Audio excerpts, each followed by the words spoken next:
నమస్తే.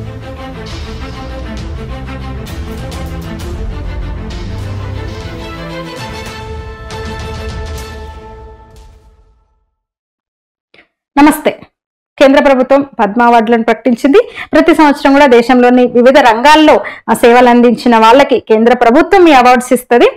అయితే తెలంగాణ నుంచి ఈసారి కూడా కొంతమందిని నామినేట్ చేసింది గవర్నమెంట్ ప్రభుత్వం నుంచి. అయితే ఎవరికి కూడా తాము నామినేట్ చేసిన వాళ్ళు ఎవరికి కూడా అవార్డు ఇవ్వలేదని రేవంత్ అసంతృప్తి వ్యక్తం చేయడం, దాని మీద సంజయ్ లాంటి వాళ్ళు స్పందించడం, దీని మీద ఒక రగడైతే నడుస్తుంది. నిజంగా విచిత్రము విడ్డూరం అని చెప్పొచ్చు. ఎందుకంటే పద్మ అవార్డ్స్ ఇచ్చేది కేంద్రం, అంటే భారత రాజ్యం తరపున అందిస్తున్న పురస్కారాలు ఇవన్నీ. అదే రాజ్యంతో పోరాడుతున్నామని రేవంత్ రెడ్డి పార్టీ అధినాయకుడు ఒక రకంగా ఆయన అన్నమాట రీసెంట్ గా ఢిల్లీ ఎన్నికల ప్రచారం సందర్భంగా రాహుల్ గాంధీ అన్నమాట ఏంటంటే, మేము రాజ్యంతో పోరాడుతున్నాం, ఇండియన్ స్టేట్ తో మేము యుద్ధం చేస్తున్నాం అన్నాడు. వాళ్ళ పార్టీ అధినేత స్వయంగా ఈ మాట అంటే, ఆ రాజ్యంలో ఇచ్చే పురస్కారాలు మాకు ఇవ్వండి అంటూ, మాకు ఎందుకు ఇవ్వరంటూ, మాకు ఇవ్వండి అనే నామినేషన్స్ పంపడంతో పాటు ఇవ్వనందుకు, ఆ పేరు లిస్టులో పేరు లేనందుకు మాకు ఎందుకు ఇవ్వరు అని ఇక్కడ అదే పార్టీ ప్రభుత్వాన్ని నడుపుతున్న రేవంత్ రెడ్డి అడుగుతున్నారు. అంటే ఆ పార్టీ అధినాయకుడేమో రాజ్యంతో పోరాటం చేస్తా అంటున్నారు, ఈయనేమో ఇక్కడుండేమో మీరు మాకు ఇవ్వండి, మాకు అవార్డ్స్ ఇవ్వండి, మాకు పురస్కారాలు ఎందుకు ఇవ్వరు అని అడుగుతున్నాడు. 4 పేర్లలో గద్దర్ పేరు మీదనే, గద్దర్ గురించి ఎక్కువ చర్చ నడుస్తుంది. ఒక విప్లవోద్యమాన్ని నెత్తినెత్తుకున్న ఆయన, దశాబ్దాల పాటు అంటే తుపాకీ పట్టిన ఆయన, బ్యాలెట్ వద్దు బుల్లెట్ వద్దన్న వ్యక్తికి ఎట్లా పద్మశ్రీ ఇస్తారని కొందరు అంటున్నారు. నిజంగానే ఆయన ఏం రాజ్యానికి విధేయంగా ఉన్నాడంటే అది లేదు. దశాబ్దాల పాటు కూడా రాజ్యంతో పోరాడారు. గద్దర్ అనే వ్యక్తి రాజ్యంతో పోరాడారు. జీవితంలో సింహభాగం విప్లవోద్యమ పంథ ఎంచుకున్నారు. ఆయన పాటలు రాసి ఆటలాడి ఎంతో మందిని నక్సలిజంలోకి రిక్రూట్ చేశారు. ఇక్కడుండి బ్యాలెట్ వద్దన్నారు, బుల్లెట్ ఏం వద్దన్నారు. ఆయన పాటలకు ఎందరో ప్రభావితమైనారు, అడవి బాట పట్టారు. దశాబ్దాల పాటు అదే పనిలో ఉన్నారు. ఆయన ప్రజాస్వామ్యాన్ని తిరస్కరించారు. అచ్చంగా ఈ దేశ ప్రజాస్వామ్యాన్ని తిరస్కరించారు. రాజ్యాంగానికి వ్యతిరేకంగా ఆయన వ్యవహరించారు. అందువల్ల ఎంతో మంది నష్టపోయారు, ప్రాణాలు కోల్పోయారు. అమాయక యువకులు వాళ్ళందరూ కూడా, పిల్లలు పాపం బలయ్యారు, వేలాది మంది చచ్చిపోయారు. తుపాకీ చేతబట్టి ఈయన మాటలకు పాటలకు ప్రభావితమై ఆ తుపాకీ గుళ్ళకే బలయ్యారు. ముఖ్యంగా అందులో నిమ్న కులాల పిల్లలు ఎక్కున్నారు. దిక్కు మొక్కులేని చావు చచ్చారు. పోనీ ఏమన్నా తాను నమ్ముకొని ఉన్న ఆ సిద్ధాంతానికి ఏమన్నా కట్టుబడి ఉన్నారా గద్దర్ అంటే అది కూడా కాదు. అదే పంథాలో ఏమన్నా చివరికంతా దాన్నే ఆ నమ్ముకున్న సిద్ధాంతాన్ని ఆ సిద్ధాంతంలోనే కొనసాగారా, దాన్నే పట్టుకున్నారంటే అది లేదు. పంథా మార్చుకున్నారు, అది తన పిల్లల కోసం. ముందు నుంచి కూడా బుల్లెట్ ముద్దు బ్యాలెట్ వద్దన్నవాడు గద్దరు.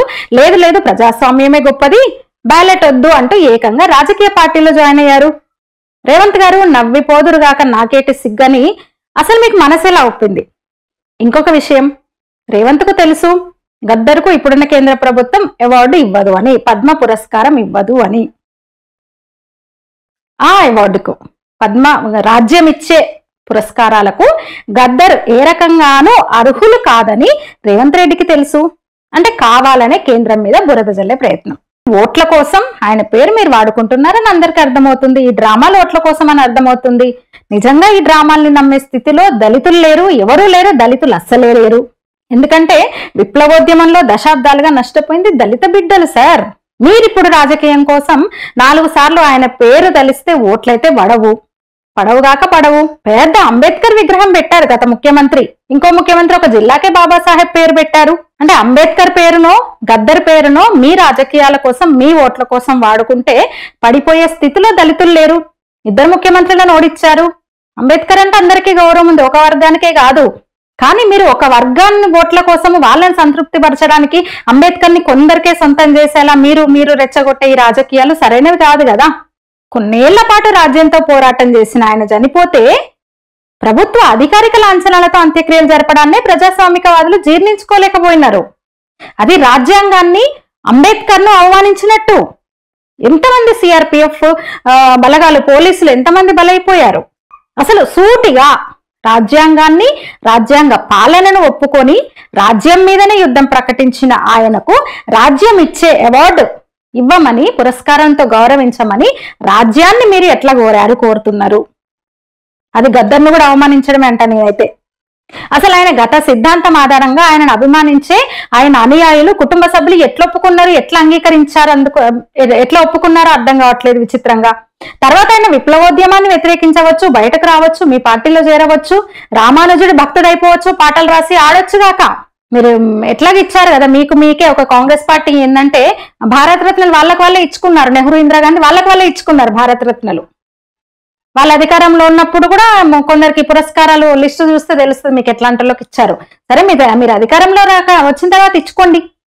కొండపల్లి సీతారామయ్యకు భారత రత్న నామినేట్ చేసుకోండి, మీరు గద్దర్కు పద్మ విభూషణ్ ఇచ్చుకోండి, నక్సల్ వారి ఉద్యమాన్ని జాతీయోద్యమంగా ప్రకటించుకోండి. అంత చేసినా చేస్తారు మీరు, అదే చేస్తారు. మళ్ళీ అధికారంలోకి వస్తే, కేంద్రంలో అధికారంలోకి వచ్చి కాంగ్రెస్ పార్టీ చేసే పనేదే. నక్సల్ అంటే ఇదంతా తెలుస్తుంది, వాళ్ళు ముసుగు తొలగిస్తున్నారు. ఎక్కడికక్కడ వర్గం ఓట్లు కావాలి.